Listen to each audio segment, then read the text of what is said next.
on se retrouve pour une petite démo des différents AirTag.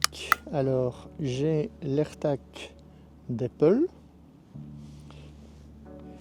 j'ai une carte de chez Atuvos, très pratique parce qu'on peut le glisser dans son portefeuille. J'ai le Tile qui est en fait compatible Android et iPhone. Là on est uniquement sur les trois qui restent, on est uniquement sur de l'iPhone. Et enfin j'ai la carte de chez Action, c'est la moins chère puisque là on est à 6,95 €. Alors on va parler un peu des différences. Donc si on reprend l'AirTag Apple, on est entre 35 et 40 €. La batterie, c'est une petite batterie bouton CR2032. Comme vous pouvez le voir, il n'y a pas de fixation. On le verra pendant la démo, le bip est relativement fort et évidemment ce qui fait la force d'Apple, c'est la localisation qui va vraiment être très sensible. Ensuite, on a l'Atuvos qui est, donc l'avantage c'est qu'on a vraiment une carte qu'on peut glisser dans son portefeuille. Ça se recharge avec un recharge sans fil. Il y a une fixation. Ah ben non, il n'y a pas de fixation.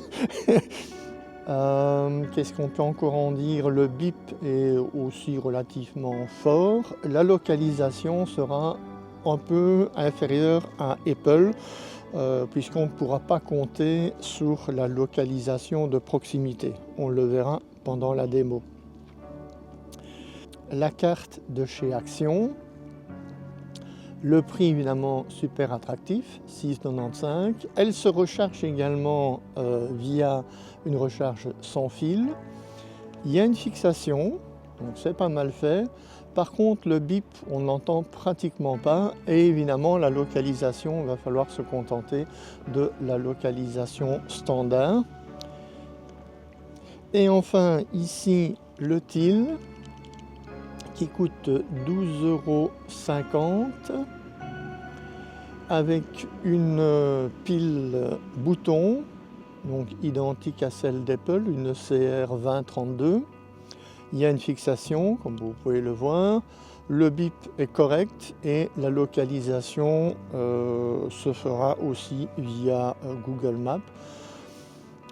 Et la particularité, c'est que celui-ci fonctionne avec iOS et Android. Alors, ce qu'on va faire, je vais mettre les différentes cartes dans mon sac, je prête mon sac. Alors ici, c'est celle d'Action. Je sais déjà que le bip n'est pas très fort, donc on va dire que ça doit se mettre à l'extérieur. Pour le reste, on va mettre l'Apple Tag, on va le mettre ici à l'intérieur du sac. Ici, je ne vais pas prendre le risque de mettre mon portefeuille, donc je vais glisser ça dans le fond du sac. Et mes clés, bon, on est dans une zone sécurisée ici, je laisse mes clés dans le sac. Donc là, je vais aller mettre mon sac près des bancs, là tout au bout. Et puis, on va voir comment on arrive à localiser les différents trackers. C'est parti! Alors, je vais commencer par enregistrer l'écran de mon iPhone. On va aller dans l'application localisée.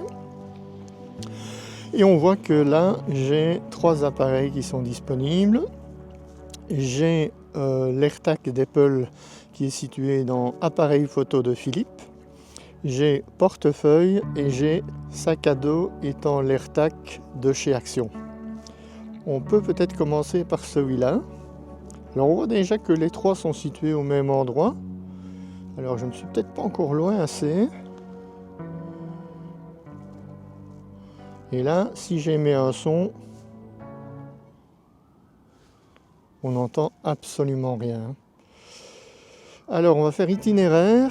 Qu'est-ce qu'il me dit? Il me dit qu'il est avec moi, donc ça veut dire que c'est pas encore loin assez. Bon, mais c'est pas très pratique ça, parce que si je sais pas où il est. Alors si je me tourne, ah oui, si quand même. Donc là, voilà, je suis à l'opposé, et donc il me dit bien que je tourne le dos à mes affaires, ce qui est correct. Donc là, on va prendre ça, et on va se balader avec ça. On voit qu'on est en direction de nos affaires. Donc si je tourne par là, je peux voir que non, là je ne suis pas au bon endroit. Donc je vais aller dans la direction qu'il me donne. Donc plus ou moins comme ça, dirait-on.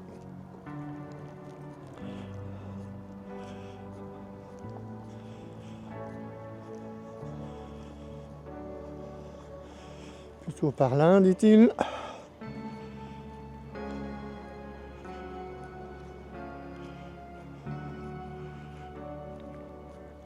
Bon, lui, il me dit plus ou moins comme ça. Donc là, c'est pas tout à fait correct, puisque, voilà, moi je me retrouve ici. Or, mon sac se trouve de l'autre côté. Alors, on va un peu voir ce que ça donne en faisant sonner les objets. Et comme ça, on verra un peu si on peut le retrouver facilement ou pas.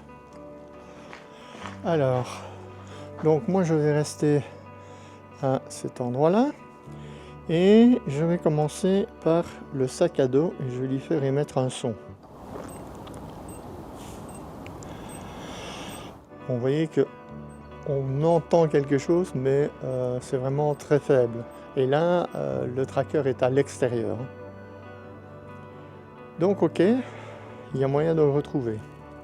Suivant, portefeuille.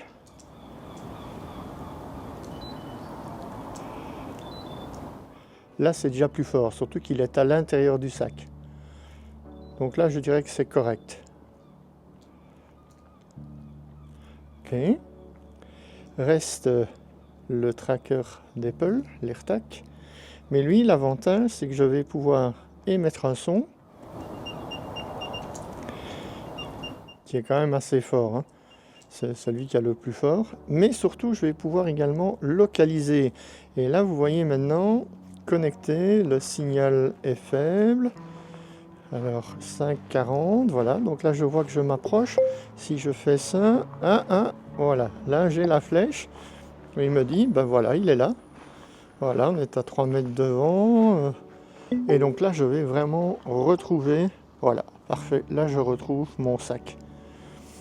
Donc c'est le grand gagnant évidemment. Bon, le prix est aussi plus élevé. Hein. Donc ça dépend de l'usage qu'on a des trackers. Par exemple, retrouver son sac, ce sera bien assez avec le tracker de chez Action. Maintenant, si vous avez des objets plus précieux que vous voulez vraiment les retrouver, c'est clair que l'AirTag d'Apple a tout son sens. Alors il nous reste encore un que je n'ai pas testé. Je vais me remettre à la même place. Je prends mon Android et on va tester le TIL. Voilà, je recherche mes clés. Voilà, rechercher.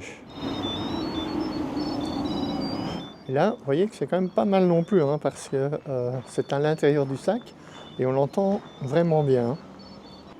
Donc, je dirais que c'est un test réussi pour l'ensemble des trackers, avec, je dirais, le moins fort qui est celui de chez Action, mais qui est aussi le moins cher, et le plus performant qui est l'AirTag au niveau de la précision de la recherche, mais c'est également le plus cher.